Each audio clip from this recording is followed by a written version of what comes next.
The best deals I've ever done never hit a listing site. Nobody saw them. Nobody bid against me. I found them before anybody else knew they even exist. That's the game in commercial real estate. By the time a deal is on the market, on LoopNet or Correctly, you're not buying it, you're probably competing for it. And it's probably also been picked over. Today I'm walking you through exactly how I find deals off market before the rest of the world ever even sees them. If you're new here, I'm Jesse. I'm a commercial real estate investor, broker, entrepreneur, and podcast host. I document the real version of building a commercial real estate portfolio, the wins, losses, mistakes, etc. And if you haven't seen my video on how to actually get started in commercial real estate, whether that's as an LP, broker, or bird dog, go watch that one too. This video builds right on top of that one. Let's start with why this even matters. When a deal hits the open market, you've lost most of your edge already. Every other broker, every other fund, every broker's client is looking at the same listing you are at the same time. Prices get bid up, terms get less flexible. You're now in a competition instead of a conversation. Off market means you're talking directly to the owner or someone close to the owner, like maybe even a pocket broker, before the property is positioned for a bidding war. That's where the real value gets created. Not in finding a deal nobody else can find, but in finding it before anybody else does. I've got 4 ways that I find deals, and I'm going to walk you through every single one of them. So the first strategy, and honestly the most underrated one,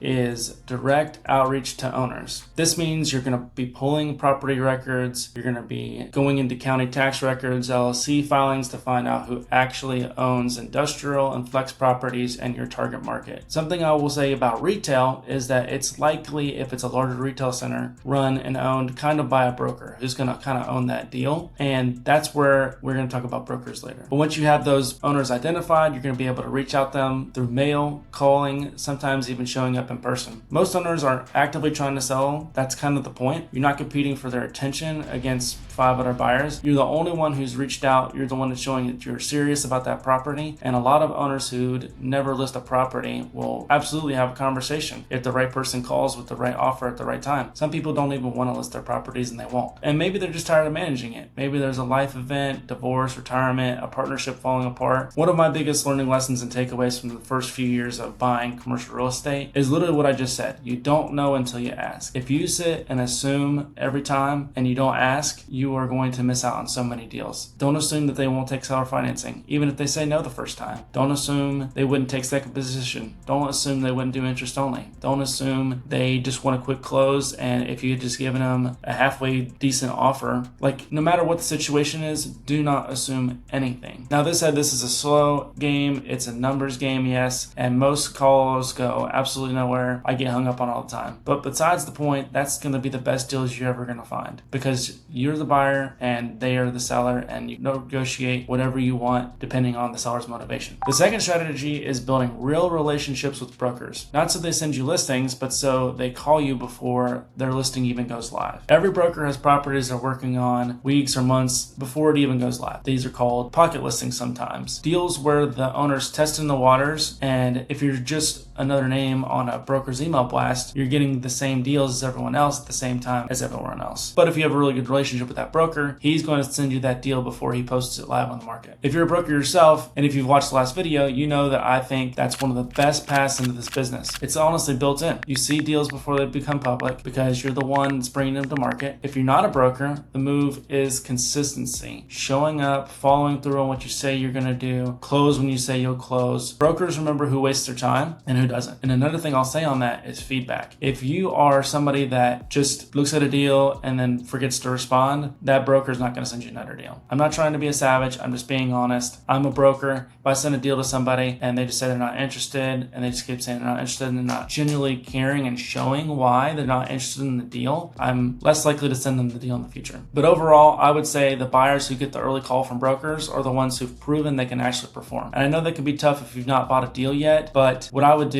is meet that broker in person and show them how serious you are, show them like your financials, show them something, and continue making offers. If you're making out offers and just like hounding the broker about like, let's find us more deals, like let's send them, like that's a sign of a really great buyer. Here's the third strategy, and this is personally one of my favorites because this is the one that built a lot of my early pipeline, and it's driving your target submarkets and paying attention. You're looking for signs, you're looking for vacant properties, you're looking for deferred maintenance, you're looking for maybe even a for lease lease sign that's been up for way too long. Properties that look underutilized relative to what's around them, these are signals that the owner might be open to a conversation, even if they're not actively shopping the property. And I mentioned it, but if a property is up for lease and you like the property, ask the broker if they'd sell. It's just one of those questions that you just can't assume. If you pair that with talking to people on the ground, like property managers, contractors, even sometimes tenants, they hear things long before it shows up anywhere official. An owner mentioning to their property manager that they're thinking about it is information you want to know before that thought ever becomes a listing. And it happens way faster than you think it will. But driving around the market and